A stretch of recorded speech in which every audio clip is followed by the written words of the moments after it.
So good morning. My name is Phil Sundstrom. I'm a professor in the economics department here at Santa Clara University in the Leake School of Business. And I'd like to welcome everybody to Santa Clara. We have a nice kind of mix of folks here from both Step Up Silicon Valley organizations and from the university. So I guess I should say a little bit about each.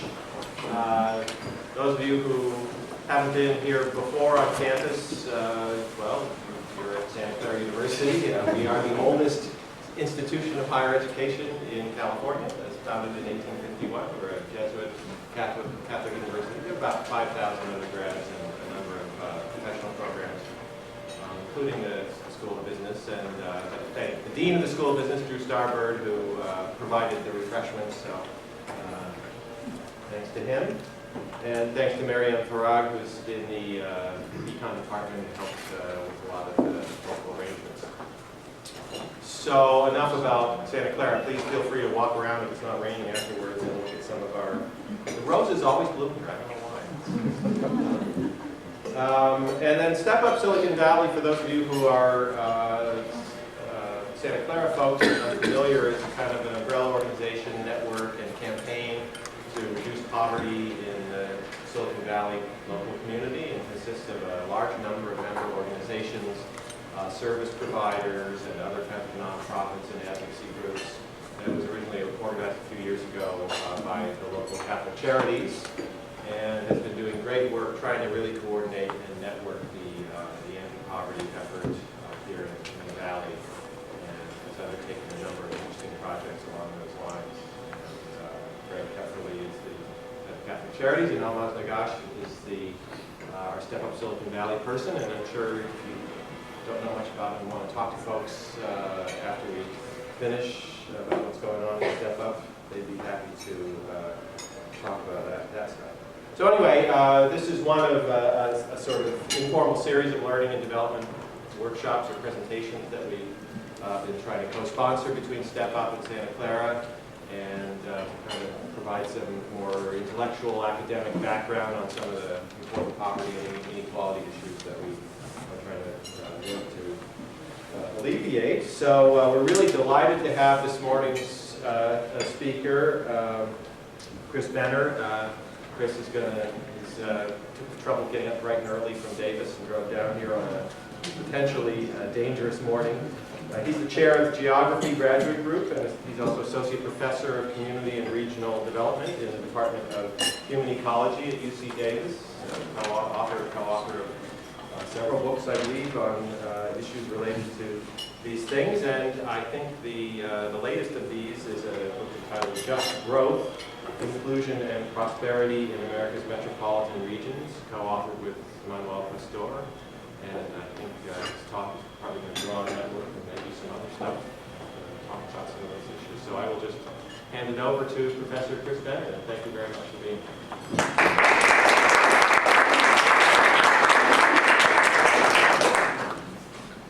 So I probably don't actually need this microphone to talk in this small group, but it is being recorded, so I guess I'll use it. Thank you to Step Up Silicon Valley, Greg and Almaz, for inviting me for this talk. We've actually been talking about this talk for 6 months now, so it's nice to actually realize it into Santa Clara University for hosting it and co-sponsoring it and inviting me here.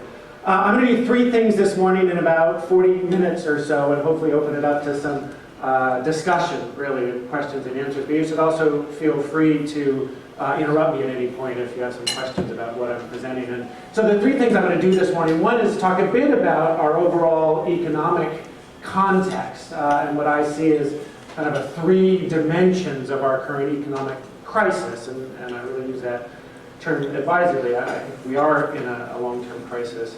Then I'll talk a bit about some of the research that's in this book with Manuel Pastor, and we're actually doing some subsequent research on similar topics, just finalizing another book manuscript. So I'll tell you a bit about some of the research from that, and then finish with some of our preliminary kind of conclusions from that new research about Silicon Valley, because it's one of the places that we've come back and looked at as part of this research on the relationship between equity and growth. My PhD dissertation was all about labor markets in Silicon Valley in the mid-90s, which was a very interesting time to be in Silicon Valley. The launch of the World Wide Web and all. That was a book called Work in the New Economy, so it's been kind of fun to come back and kind of revisit what's going on in labor markets here some 20 years later. So in terms of our general economic situation, most people are quite familiar with our jobs crisis. We have been out of recession now since the middle of 2009, more than 4 years.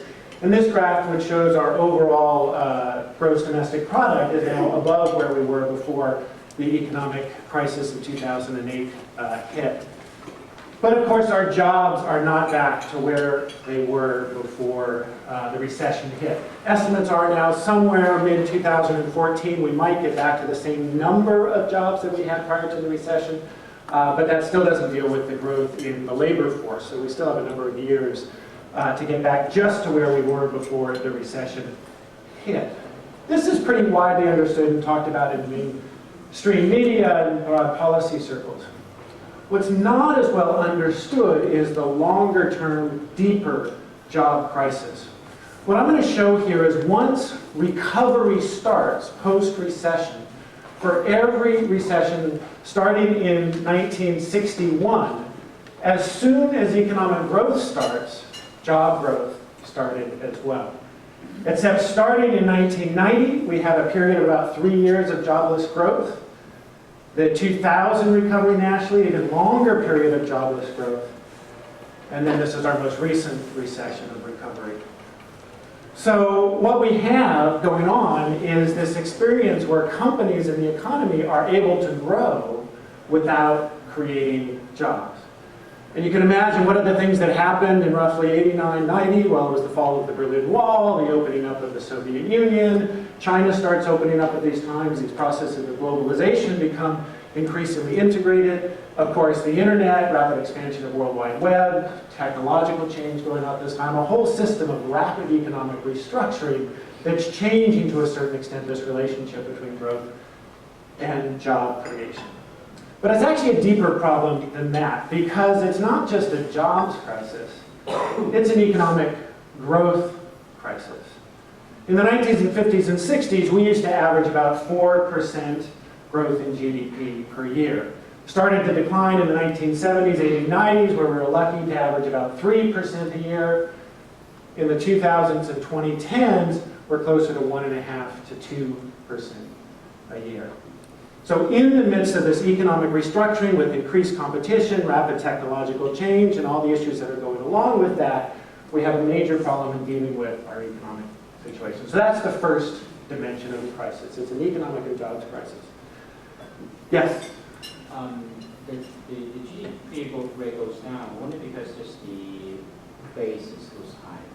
You see this trend all over the world. And the basis is higher, the growth rate goes down. So is this a problem per se, or is just normal? We definitely have an economic growth problem. The factors that are shaping this. Oh, I don't know. The question was whether this would be normal as our size of GDP goes higher, the percentage rate might go down. There's issues about population growth in here as an aging baby boom. My point is not to look at the causes of this, but that this is a factor of more stagnant growth, which has lots of implications, because if you're growing faster, it's easier to redistribute, it's easier to ensure broad prosperity. But the second dimension of this crisis is a growing inequality crisis. And there's many dimensions of this. My favorite graph is, this is, probably many of you have seen this, from Emmanuel Size and Thomas Piketty, looking at data from the Internal Revenue Service on tax receipts, which is one of the few sources of data where you can actually look at income at the very top levels of income earners in the country. And what this will show is that the share of total U.S. income going to the top percent of income earners going back to 1917 hit a peak just before the Great Depression. Then we had a period during that time of great economic growth in the 50s and 60s when we had relatively equal income distribution. Started accelerating again inequality in the 70s to reach another peak in 2008.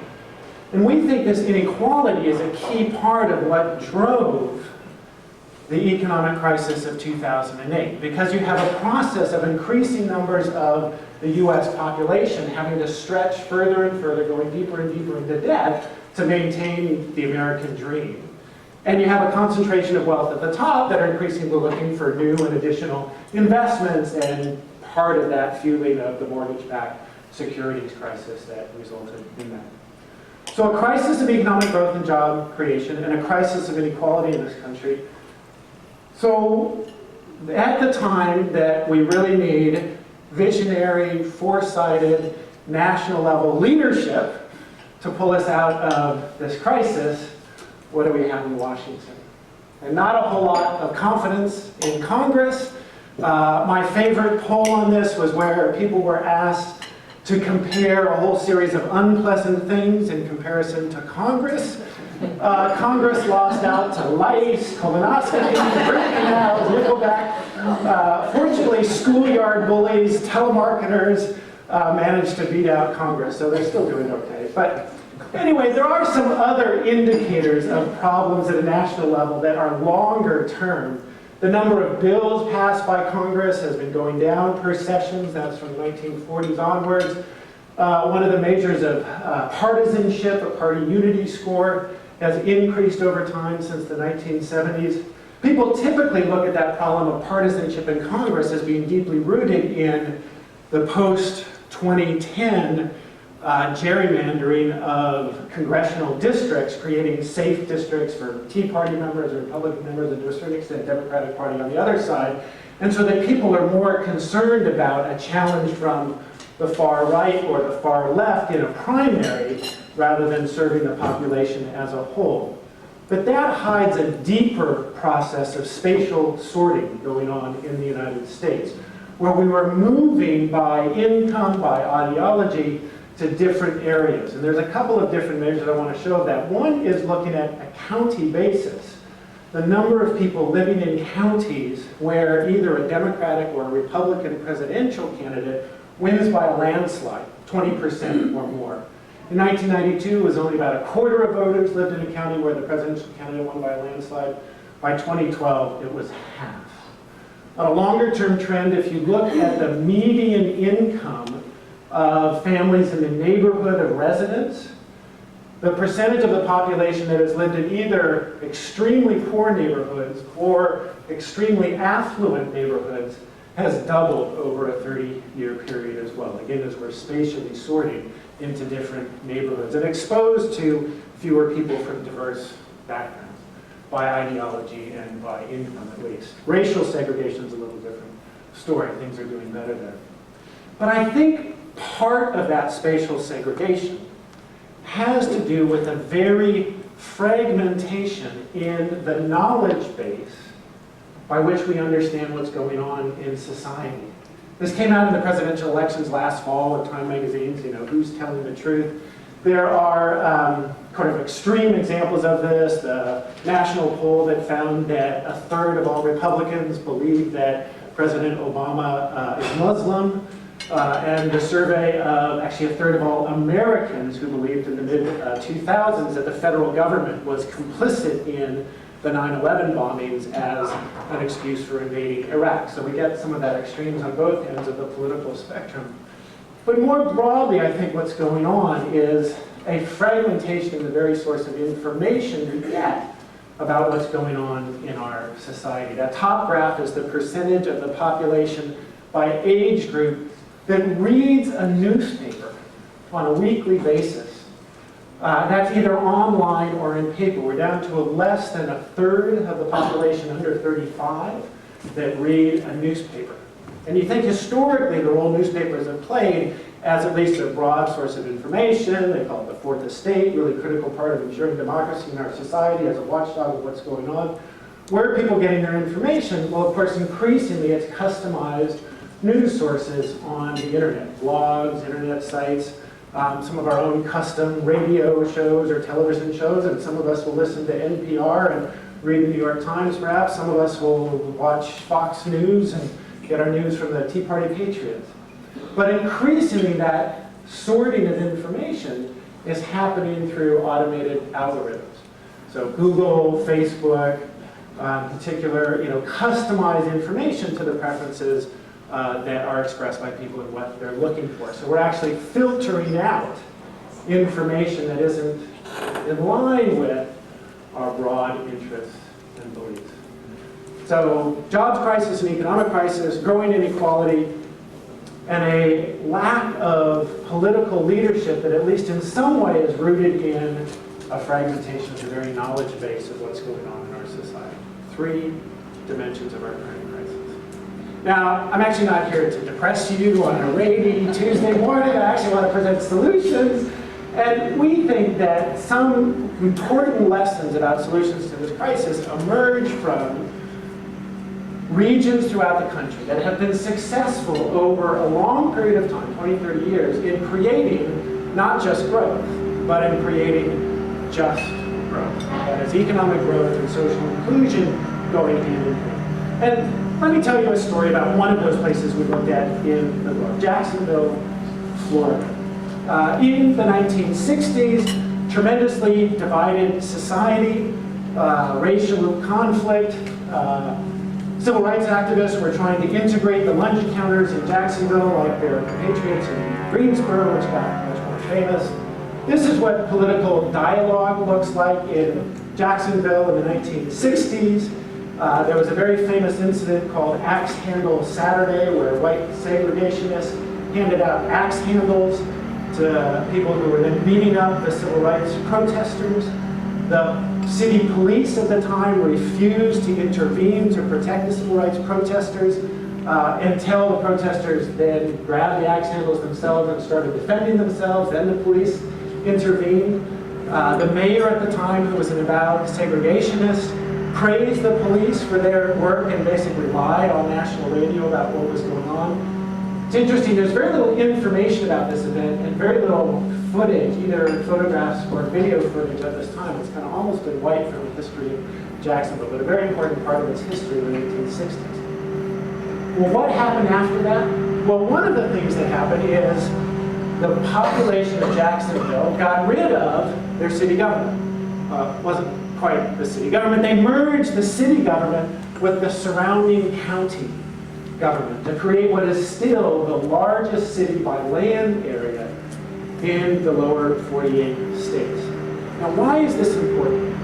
Well, at a time when in much of U.S. metropolitan regions we have white flight, growing suburbanization, improving tax base in the suburbs, and a vicious cycle of decreasing tax base, growing poverty, worsening schools in the central city.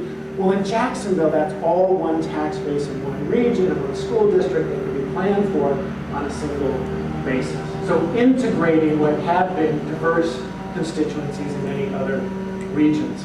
The other thing, and that happened in the late 1960s, 67 or so. Then in the early 1970s, actually out of an initiative, the Chamber of Commerce created a nonprofit organization called the Jacksonville Community Council.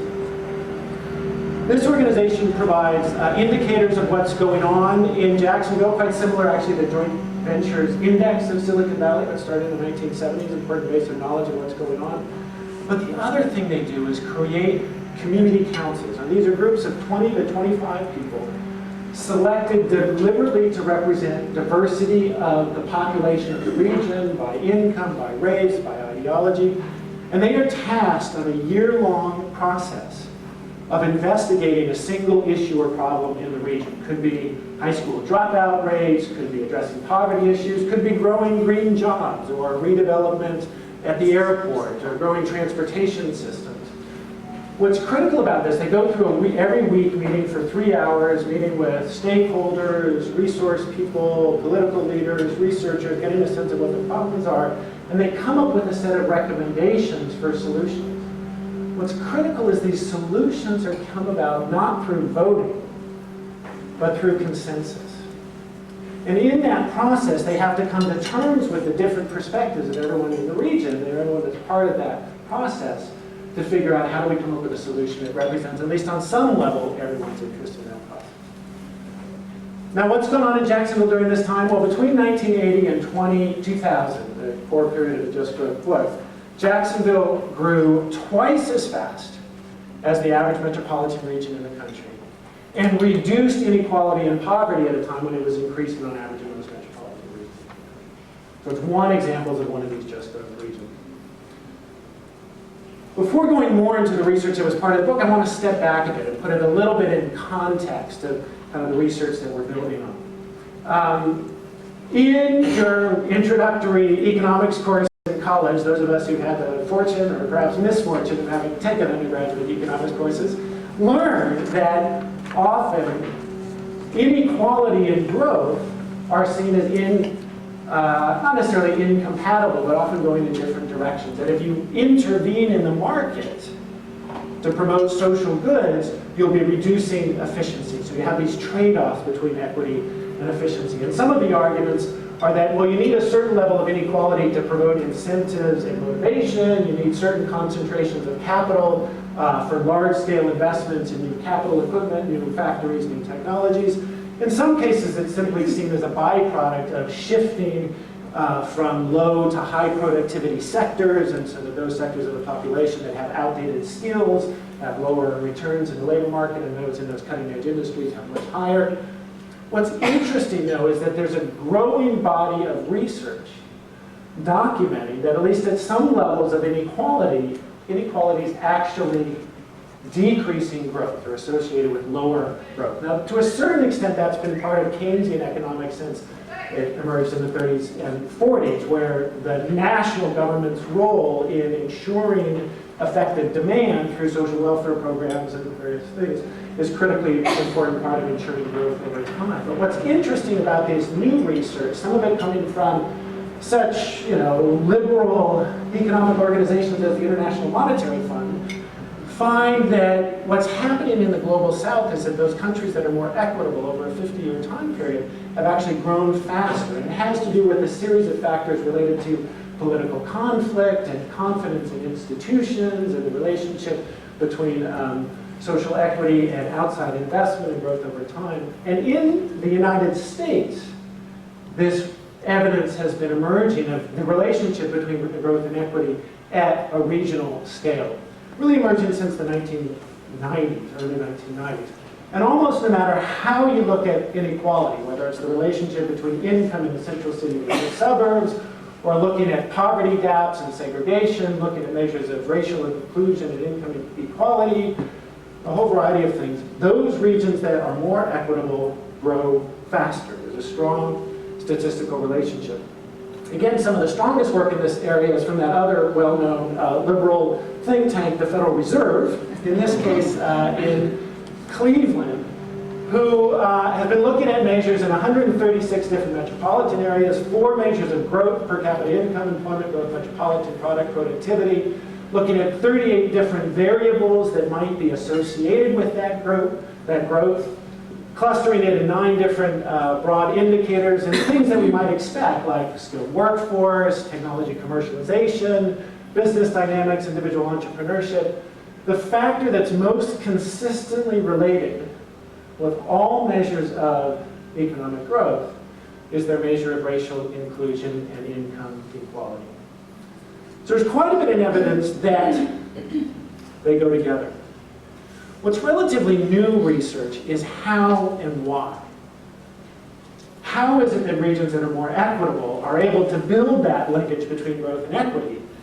And what are the relationships and why do they exist? So that's really what our book was trying to contribute to, is understanding the mechanisms and the processes of doing that.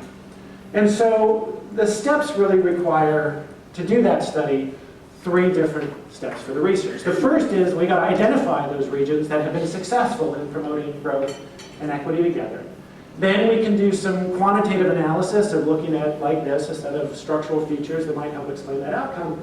But then we really wanted to do case studies and in-depth research and talking to people about what's going on in those regions to try and understand those mechanisms. So that first step of identifying just growth regions, we looked at a variety of different measures of growth, including change in earnings per job, change in employment, change in per capita income, median household income, and a variety of measures of equity. And really after looking at those, decided that the best measures had to do with these 2 in economic growth. So it's the change in total jobs, because that's broadly what we're interested in terms of economic opportunity. And then the change in earnings per job, because it doesn't do us any good to create a lot of low-wage jobs we want to be creating better and better jobs over time. And then in terms of the inequality measures, we looked at the 80-20 household income ratio, so the ratio of income to households at the top to the bottom of the income distribution, but also looking at the percentage of people in poverty. Because it really doesn't do us much good to reduce inequality if more people are getting poor. We want to raise all boats and move up over time while promoting greater equity. So we ended up developing an index of growth and an index of equity out of the two different indicators in each case over 3 time periods. One was the 80s, one was the 90s, one was looking at that overall 20-year period because we didn't want to have one decade drive one more than the other. In our current research, we've updated this to 2010. In each case, we're looking at the top third of regions that are in the equity index and the top third that are in the growth index that are that best box. That's where you really want to be. And that's what the map looks like. We're comparing regions, metropolitan regions, within the broad census region of the country. So you're comparing regions in the south just to other regions in the south and the west, Midwest, because you don't want to compare older industrial manufacturing regions with what's going on in the southwest. So a couple things to notice here. Silicon Valley, both in the figure up to 2000 to 2010, is in that category of high economic growth, but low equity. So the worst category of inequality. I'll come back to that over time. We ended up doing a comparison in our current research of 3 regions in North Carolina and 3 regions in California. In each case, one region that was a just growth region, so Sacramento in California and Raleigh in North Carolina, which is kind of interesting because it's another high-tech influence region. A region that was just the opposite in that red category, which is Fresno in California and Greensboro in North Carolina.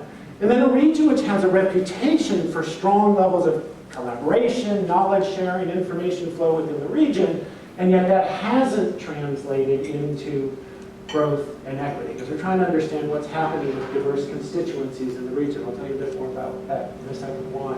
And so that's Silicon Valley and Charlotte, North Carolina.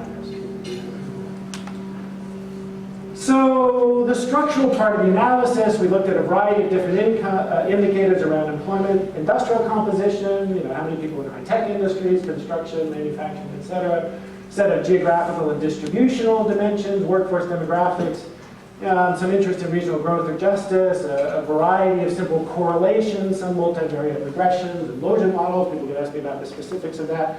But what I want to sort of share in terms of some of the broad characteristics emerge partially from that quantitative analysis and partly from the case study research. So it turns out that being a state capital is probably your best economic development strategy. So Silicon Valley should become a state capital. It's a little hard to push that as an economic development strategy, obviously. But it turns out that places that are state capitals tend to be both above average economic growth and above average improvement in equity.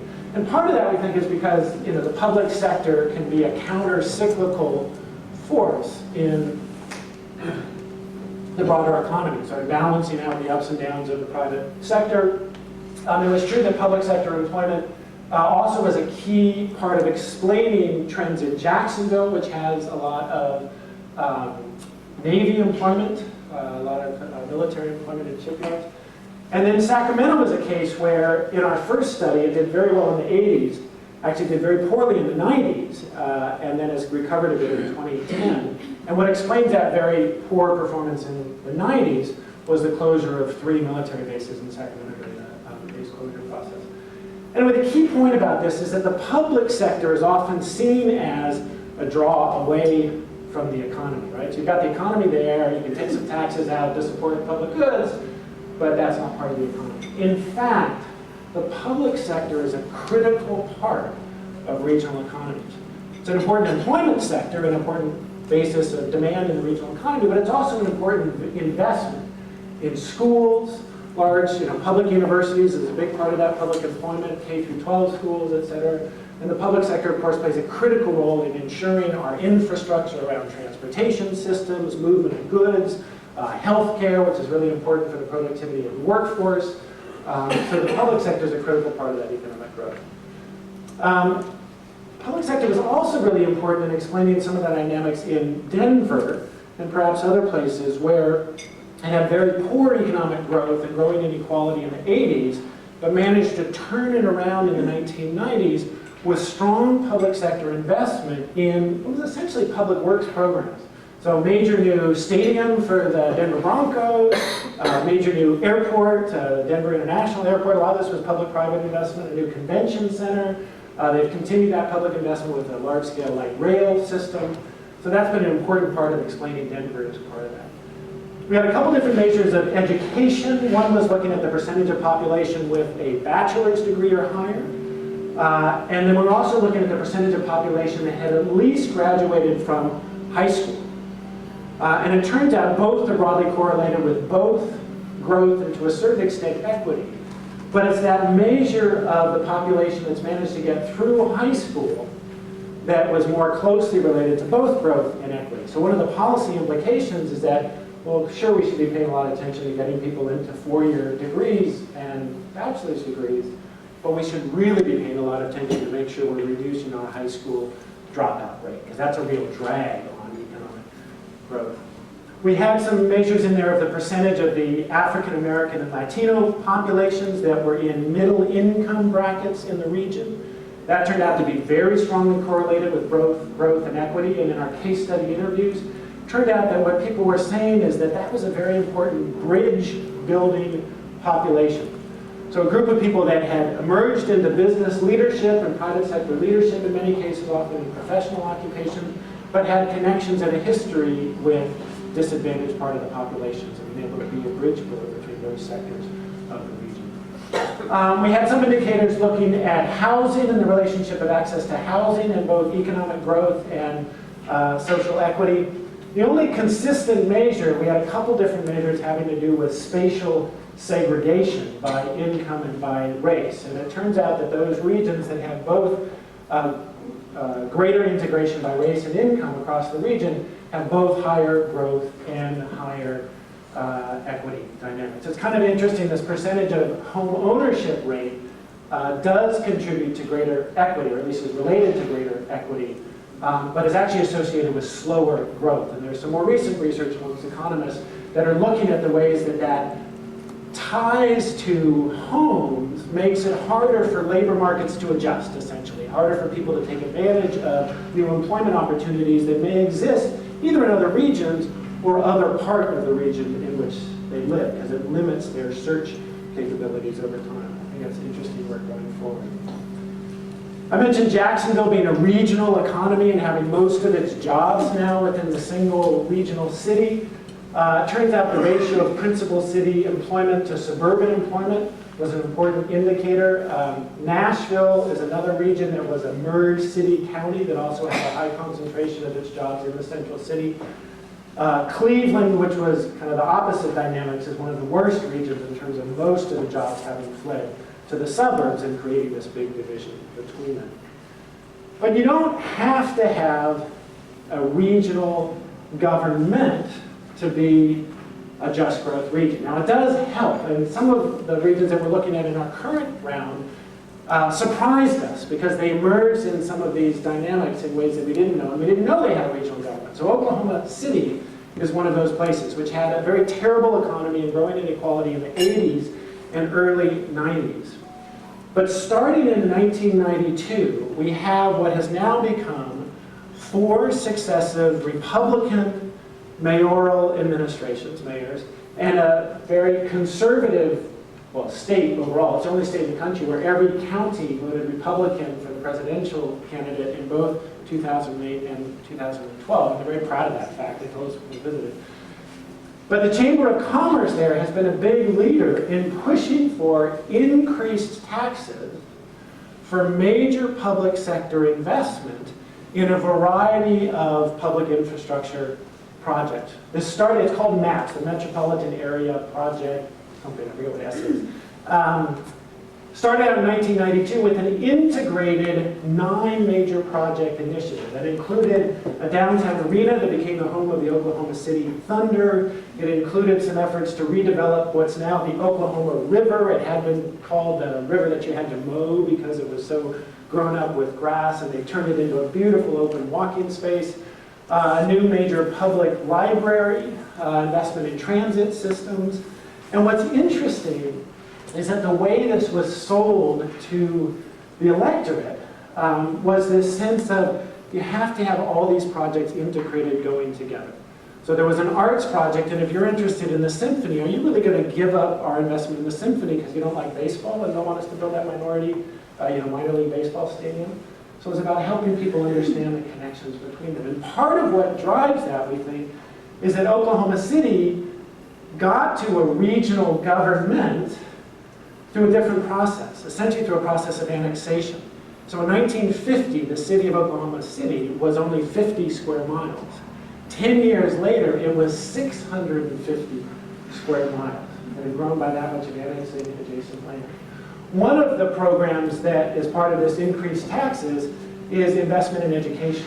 So they passed an increased sales tax that is invested $750 million in school redevelopment throughout the metropolitan region. It's actually 27 different school districts that are now supported by this generalized tax in the area. And again, the economy of Oklahoma City, for a variety of different reasons, but we think this is partially contributing to it, has turned around in the last 15 years, and equity hasn't gotten as bad as the rest of the country. But Kansas City is a case where they don't have a regional government. The region is a pretty complex place. It's by state, so both Kansas and Missouri. 9 counties, 160-odd different municipalities. But they have come together in what's called the Mid-America Regional Council. It's a metropolitan planning organization that every region in the country has. In most regions in the country, though, they deal just with transportation planning. In some places in the country, like the Bay Area, with the Association of Bay Area Governments and the Metropolitan Transportation Committee, we link land use and transportation planning. But in Kansas City, the Mid-America Regional Council is collaborating across all these jurisdictions on everything from early childhood education to services for the elderly, to environmental services, to emergency services, to economic development and transportation and land use. They even had a Department of International Trade and Investment that they're collaborating with on this. And one of the things they also did was develop a Metro Outlook Live, which is a very sophisticated model of understanding the interconnections between economic growth, our natural ecosystem in green there, and our social systems, neighborhoods and communities in red, and the interconnections between all three, and developing indicators to monitor progress in all of those 3 areas over time. And again, been relatively successful in linking economic growth and equity. My final story, and then I'll get into some of the conclusions in Silicon Valley, is Salt Lake City. Now, when I tell the Salt Lake City story, people think, oh, equity and growth go together in Salt Lake City? Well, that's equity for a bunch of white guys, right? Well, it turns out Salt Lake City, over the last 20 years, really, is going through a very rapid demographic transformation with rapid in-migration of mostly Latino immigrants, but also immigrants from other parts of the world. It's going to become a majority-minority region before the country as a whole becomes a majority-minority region. It is now the most equitable metropolitan region in the country and has been able to improve that measure, both economic growth and equity, consistently since the 1980s. How has it been able to do that? Well, part of it, of course, must be the role of the Mormon Church. What's interesting to me about that, though, which I hadn't realized, is that the Mormon Church has a lay clergy structure. So it means that the local unit of the church, the bishop, essentially rotates every 3 to 6 years or so. They're all men who are local bishops, and they're often major business leaders in the community, CEOs, corporate executives. One of their jobs in that role of local bishop is to administer a provident fund for the poor that is funded in part from the fact that everyone who's Mormon is supposed to fast 1 day a month and give the money they save from their own food into this provident fund for the poor. And in the ideology of the Mormon Church, you're giving not a hand out, you're giving a hand up. So as a bishop in charge of this social services fund, you're not just distributing it to the poor, you're working in depth with poor families to figure out how do they get connected to the social and economic resources that are going to help them out of poverty. So the point is you have CEOs and business executives that have experience for 5 to 8 years as social workers. Where else do you have that regular connection across those different constituencies? Now, of course, part of the story here, too, is the international connections of the Mormon Church. More than half of Mormons in the world now are outside of the United States. The majority of those are in Latin America. It's a big part of why we're getting increased Latino migration into Utah. And an incredibly, I shouldn't say incredibly, an openness to international immigrants that was surprising to me going there. So driver's license for undocumented immigrants was passed in 1999. In-state tuition for undocumented youth in state university systems since 2004. And the passage here of the Utah Compact, which was a declaration of principles about how we're going to have this discussion about immigrants and the connections to our communities and families in a very principled, open way, respecting the importance of connections between families, passed about 5 years ago, again, presaging a lot of the national debate about comprehensive immigration reform. Now, part of what's also interesting about Salt Lake City is the work of a nonprofit organization, small little group, Envision Utah, staff of, I don't know, 3, 4, 5 people, that's done what essentially a Mid-America Regional Council has done through government on a regional planning body, starting in the 1980s in its roots, but really in the 1990s, developing a broad public discussion about where do we want our future to be. Part of it's rooted in the importance of youth and children in the Mormon culture. It's what's the legacy we want to leave to our children. But part of it's about a concern of loss of quality of life and really looking at 20 years down the road. Where do we want housing? Where do we want land use? What are we going to do with our transportation systems? And this has contributed to what is now one of the best transit systems in the country in terms of its measurements between housing and job access. And broad agreement in the region. And we had some interesting interviews with developers in the region who said, if we're talking about a project that's going in the ground tomorrow, you know, we're going to be fighting. If you're the environmentalist concerned about its impact, I'm the developer, we need profits. If you're the labor union, you need the jobs. If there's, you know, concern about equity, that's going to be fighting. But if we're talking about what our community is going to look like 10 years down the road, 20 years down the road, we actually have a lot in common, and we can start to see our common destiny as a region in the future going together. So what does all of this mean? Well, if you know anything about academics who've gotten funding to do research, you know, we're supposed to do 2 things, right? We're supposed to say we discovered something new and give it an interesting sounding name. And then we're supposed to say, yeah, but we really need more research to study this and like that. It's our full employment program, so we've done that. We think part of what's going on here is what we're calling diverse epistemic community. Now, there's quite a bit of literature research on epistemic communities, which have been described as like-minded networks of professionals whose authoritative claim to consensual knowledge provides them with unique sources of power in decision-making processes. Is that obscure enough for you all? Is that the extra funny? The essential point about this is that what matters is not what you know, but who you know it with. And that if you have a diverse knowledge base within the region, we think that's an important contributor to both greater economic growth and greater social equity. Now, why should this contribute to greater economic growth? Well, in this period in the US economy where we're going through these tremendous processes of economic restructuring, those places that are successful, we think, are ones that are able to not just identify new growth opportunities. And of course, some of that comes from recognizing the diversity of constituencies and opportunities that are out there. For instance, how many people would have predicted 15 years ago that 6 of the 10 fastest growing economies in the world in that decade would be in Africa? Right? We don't necessarily know where the next growth hole in the global economy is going to come from, where the new technological innovation is going to come from, how that's going to change employment patterns. So if you have a diverse base of knowledge that's constantly innovating and sharing information about what those opportunities are, we think there's more likelihood to identify what that is. But what's critical too is the ability to respond to that.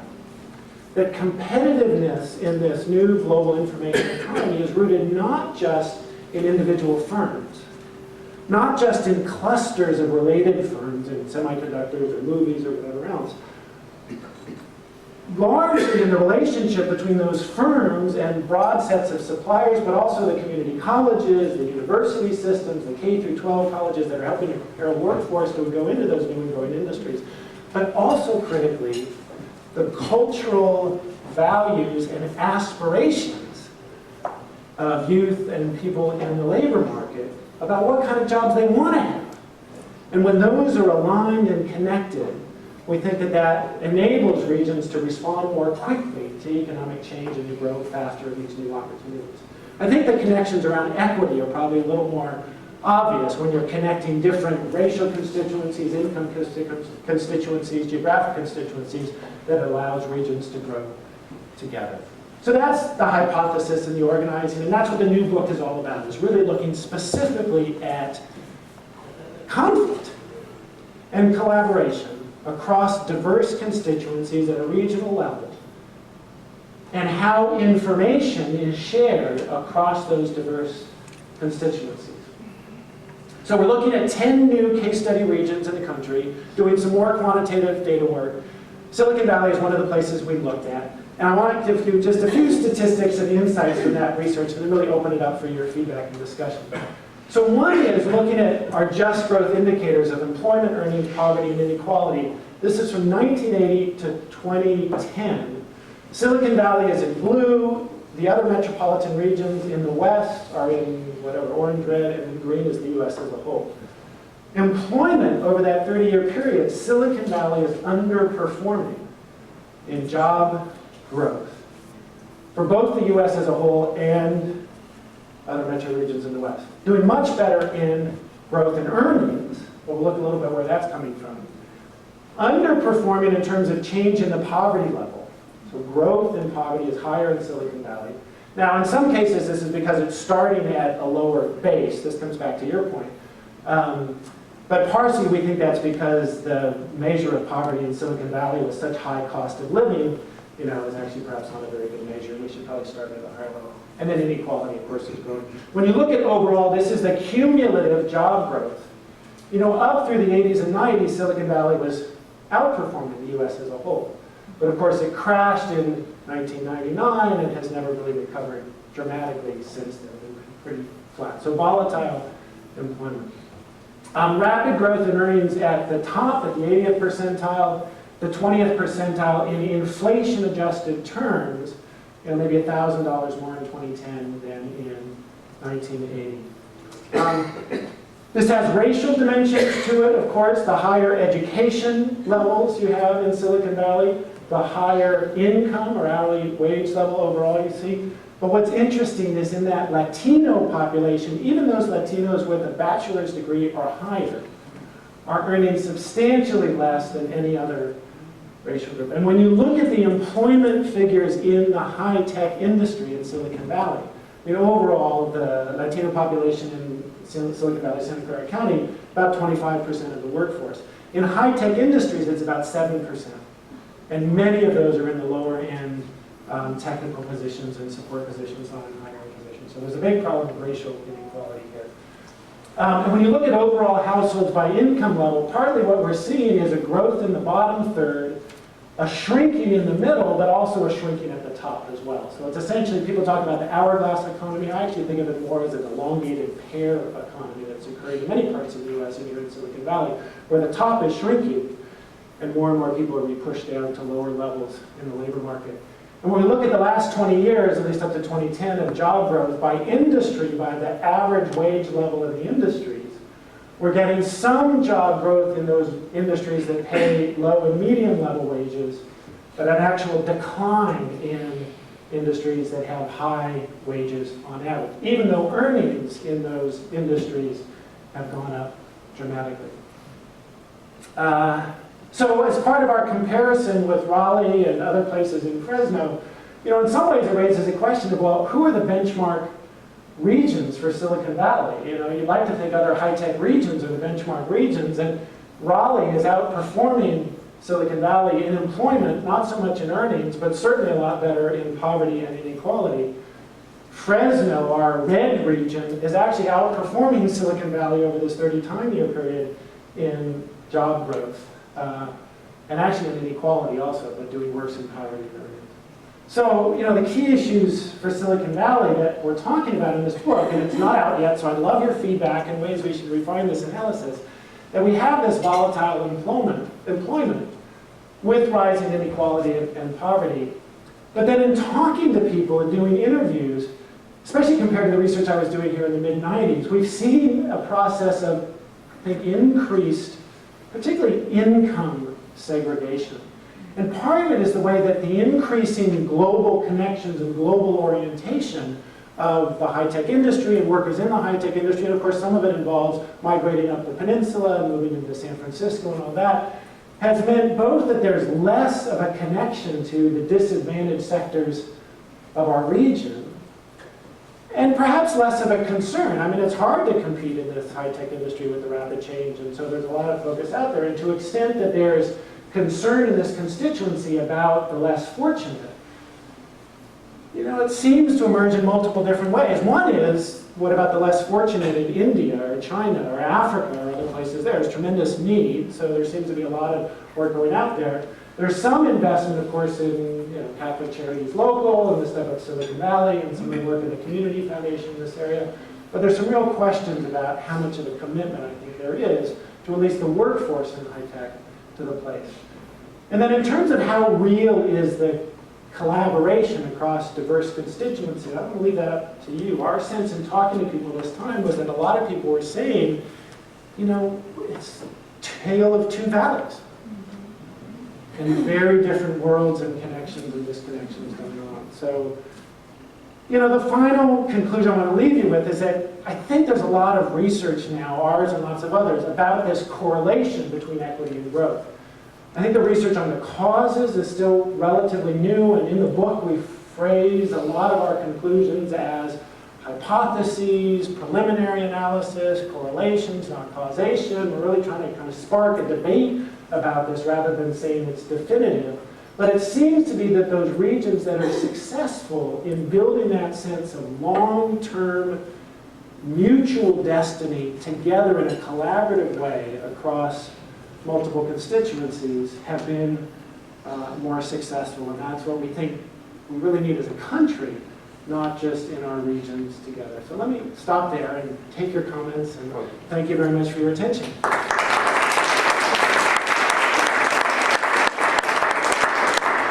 So, have you lived outside the United States? It seems to me, I've lived in a few cities outside of the U.S. where I would think you would find a lot more just growth communities. I think Toronto has gone a long way to force, or rather to prevent white flight. They had no freeways that ran through the city, so that everybody had to live in their own area because it's impossible to get across town in Toronto. The Netherlands, are there people doing this similar research, let's say, in Europe? So we've thought a lot about doing international work. And part of our challenge is, it's one thing to do case studies and really do work on a single metropolitan region, and some of that work's been done, and I think there are examples of that. We're really trying to quantify that relationship and develop a large-scale database. And that turned out to be challenging even just in the US, because the definitions of metropolitan regions change from census to census, and you have to standardize it across all the different years. The boundaries of census tracts change, and so you've got to connect with all that. So trying to do that kind of careful attention to the quantitative portion across multiple countries to be confident about the quantitative analysis is something we'd love to do, and we're maybe getting to a point where that can happen through some of the data in the OECD. UN Habitat has some data on this for cities all over the world in the global south, but even there the data is a little more sketchy than a large informal economy. So the short answer is no, we haven't looked at it, but we'd love to. And I think you're probably right that there are some interesting lessons that we get. Well, Scandinavia is a very egalitarian place, and they spend a lot of scarce resources on making it happen. So one might think that growth would be much higher there, but I don't believe that it is. So anyway, but Yeah, I mean, I that's an intuitive notion, and I have no data, and nonetheless. Good idea, interesting. Yes, sir. I'm in the religious studies department here, and one of the sites I study is the Muslim Community Association, which is here in Santa Clara. It's one of the largest mosques in the United States. And some of these things you're talking about in terms of economic disparity, for example, they have engineers there who can write $10,000 checks at a neat tar during Ramadan, and they've got low-income taxi drivers and whatnot. They've got a lot of different immigrant populations, the most recent wave are Somalis, lots of different languages. To what extent are large faith communities like that places where some of the dynamics that you're describing in terms of bringing diverse constituencies together, et cetera, is that part of your analysis? You know, it's not explicitly been part of our analysis, but we're thinking it should be much higher. And part of that is recognizing, I mean, one is the experience in Salt Lake City that I talked about. Another case study we're looking at is San Antonio. And there's a case where sort of the just growth dynamics we think emerge partly out of a very conflictual relationship initially, out of a faith-based community organizing initiative associated with the Industrial Areas Foundation, Solidarity out of Chicago, that was really organizing in what was initially an oppositional framework to business leadership in the region, and eventually trying to promote for greater investment in workforce development. And now, just recently, has succeeded in San Antonio passed an increased tax for investment in early childhood education as an economic development investment that they're going to see pay off 20 years down the road. It's kind of an amazing time frame to be thinking about this is our economic investment, when you think about typical political decisions. But I mention that because people said in that context it was a faith community and interdenominational that helped build bridges between now the business community, some of whom are the strongest advocates of this community-based organizing work going on, but saw some kind of commonality in not necessarily the same denomination or even religion, but some sense of a common belief in humanity and the spiritual dimensions of that as being a unifying force. So we haven't explicitly looked at it, but it's kind of emerging. This is one of the things I love about letting data draw our case study selection, is that we're really trying to choose those places that show good dynamics and then figure out, well, what helps explain that.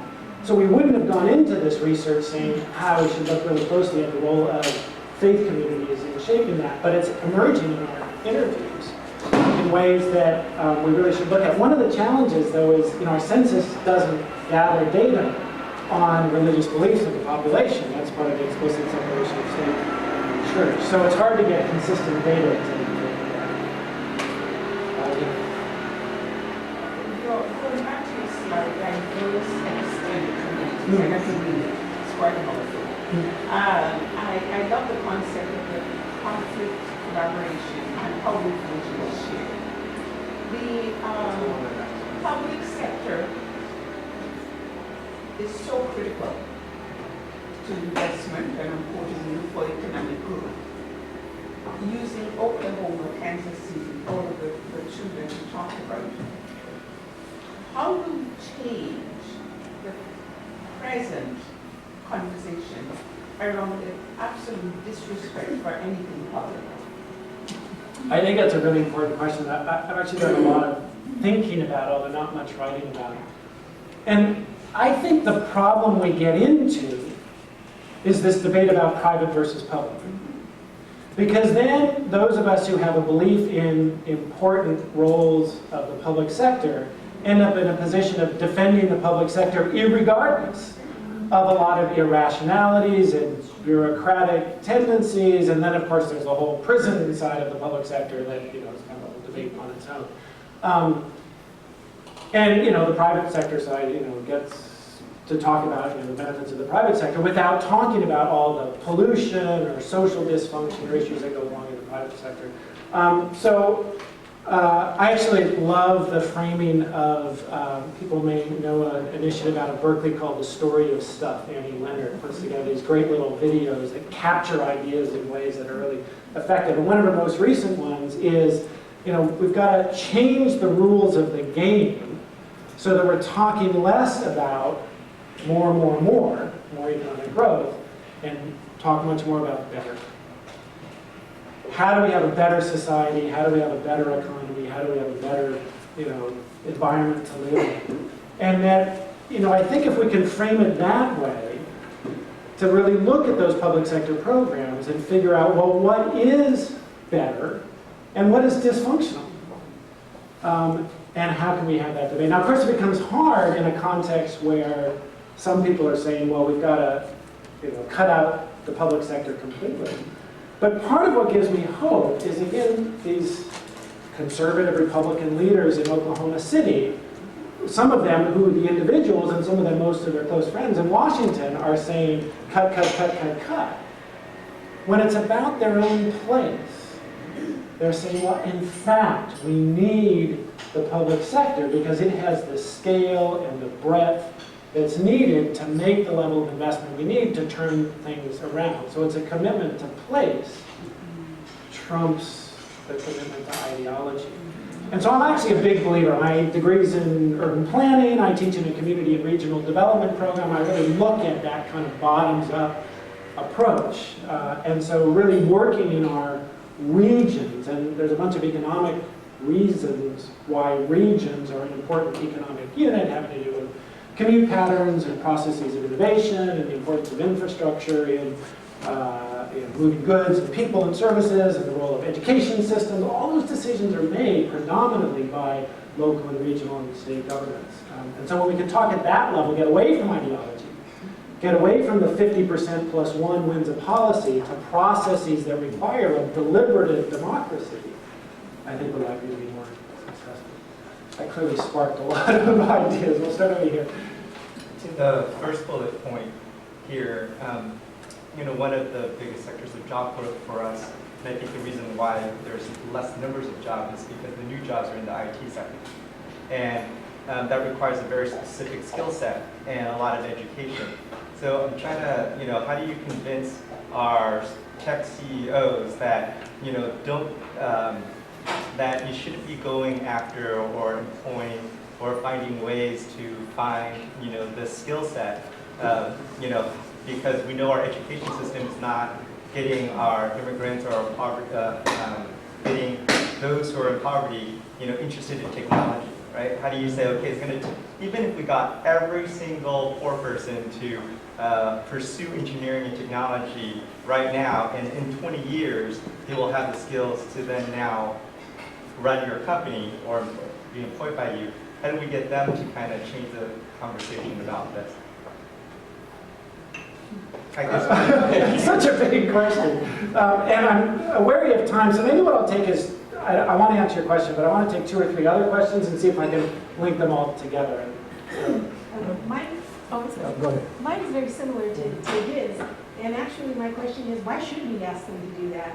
What is our responsibility to provide? Because the business is there to be the fittest, and for them to survive, they have to seek the proper work pool. So what do we need to do so that we provide the pool to them that they need?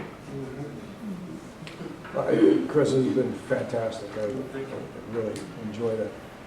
Then there's a lot of, like Robert Wright's book on inequality for all. There's a lot of discussion on what's going on. One of the things that I think Silicon Valley needs is some real live working prototypes. One of the new funding models for nonprofits that Step Up is championing is the pay for success. So more than a question to you, it would be a request. Can you think, looking at all the case studies you've done, can you think of a prototype that we could bring to Silicon Valley to actually show and start a pilot project to say, hey, this is working, and let's expand upon it? One more question. So you talked a lot about how education is really important and growth, et cetera. But I did hear you talk a lot about safety net programs within these case study regions that you looked at. I'm just wondering to what extent do safety net programs like helping internal employment or early childhood stuff really matter for growth in So let's see how I can do in stitching all this together in 5 minutes or less and get you out of here on time. I stress the long-term, 30-year trends to emphasize that we need to be thinking about long-term solutions. If you think about the Industrial Revolution, and that was a process where the control of energy revolutionized our economy. And what was critical about that is you could put energy into, essentially any economic enterprise, any human enterprise, and kind of distribute it out through the network. It took, depending on how you count it, 50, 60 years to get up to the 1930s in this country, where we created a set of institutions that stabilized economic demand, stabilized economic growth, had a set of regulations around safe workplaces, had a social security system, an unemployment system that kind of created a basis for economic growth. So I think we're in the midst of still a similar revolution. And of course, this isn't unique to me thinking this, but we have the control of information now through computers, information technology, that is applicable in all sorts of enterprises. And it's dramatically restructuring how the economy works. And we have yet to come up with a set of institutions that can ensure both growth in that information economy and broadly shared prosperity. Now, I think one of our challenges to do that is that we're so focused on the immediate time period.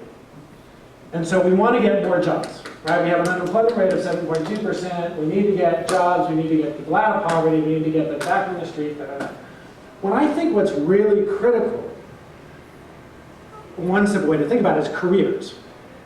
And we need to be thinking about not just the job of today, but how do we create a set of institutions that help ensure people can be lifelong learners, that we can anticipate periods of unemployment, because that's going to happen where the job of today is going to disappear and people will need to go back to school and get new skills. And so how do we create institutions where that experience of unemployment is not so disruptive, either to individuals. I mean, we now have a generation of youth in this country that are going to be behind for their whole lives in terms of their income rates because of going 2, 3, 4 years of unemployment coming out of school. And Europe's much worse than that at the moment in many places. And how do we help plan for that long term? So a couple of solutions that I've heard about that I think are part of this broader pattern. One that Robert Reich talks about in earlier books is a re-employment insurance program rather than, or in addition to, an unemployment insurance program. We developed unemployment insurance at a time when most unemployment was cyclical. And you just needed a little income support until the industry turned around and was hiring people back again. Most unemployment today is cyclical, or structural, so that the jobs are disappeared, automated, emigrated, moved overseas, whatever else. And people need incentive, well, some additional training. But the notion of re-employment insurance is that the best place to learn the skills to be effective on the job is on the job. And people are often used to a certain income level and have a very hard time coming in at what's inevitably going to be a more entry-level or basic-level position in the new industry. Well, if we had a re-employment insurance that over a period of 2, 3 years would top up your new income to a portion of what you were before, was shrinking over time, I think it would have inputs of people getting back into the workforce and sustainably in very interesting ways. Another proposal, there's a lot of talk about how do we fund higher education. And one of the proposals that's being talked about in a number of states is the notion of pay it forward. And so that college students pay for their education not out of the current payments, but out of a portion of their future earnings. And you actually have some kind of fund that they would pay into that funds the current operation over time. I think that's very interesting.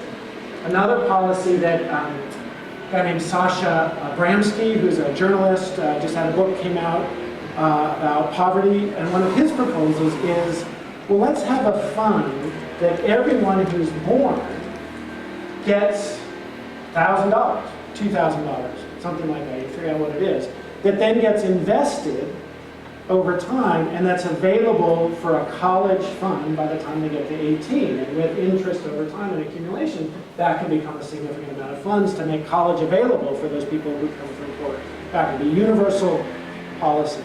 If they don't go to college, well, then that becomes part of a retirement fund that they can then access once they get to retirement age. Again, it's funded out of, a lot of it is the accumulated interest over time and helps solve part of our. So those are some creative ideas. And I think the critical part of that is, one, both of those look at a broader social wage rather than an individual income wage.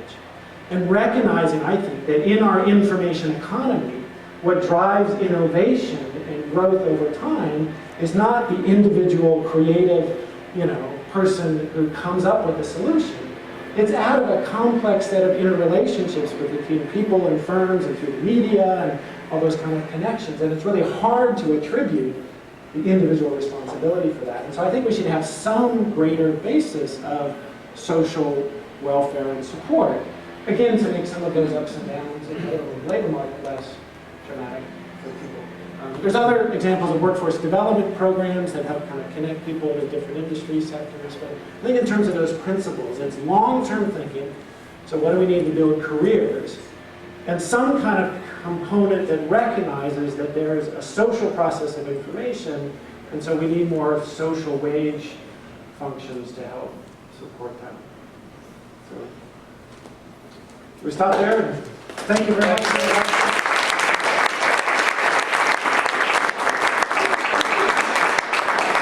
I'll just say thank you all for coming. I'm going to hand it to Almaz in just 1 second because it looks like she's about to say something. But please, on your way out, grab some food. It looks like there's quite a bit left, and thanks for coming. And just the Just Growth book is out. If you go to justgrowth.org, there's links to where you can purchase it. Our new book is tentatively called Knowing Together, Growing Together. And probably won't be out for another year, just given the timeline. But keep an eye out for it.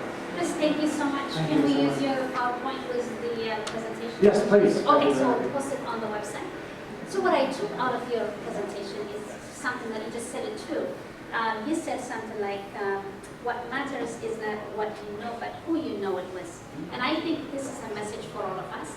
If we want to create, if we want to close the gap, the way I took it, if we want to close the gap, the knowledge gap, the income gap, then we really need to bring our youth at par with what the corporations are looking for to hire. We really need to do this, so thank you so much.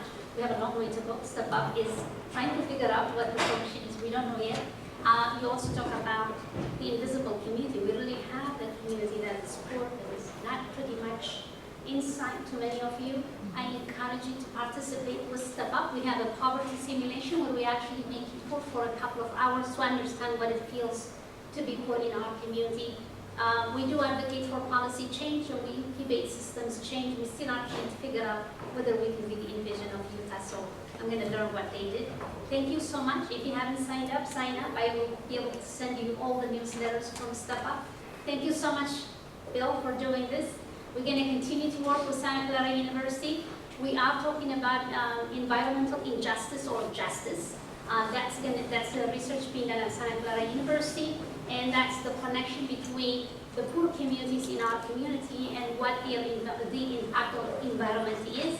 That we're going to do the same presentation hopefully sometime in February of next year, and I'm going to invite some of you to participate in a focus group that Santa Clara University is going to have with policymakers and nonprofit organizations. So you will hear from me sometime soon. Thank you so much, and have a wonderful day. We'll see you sometime.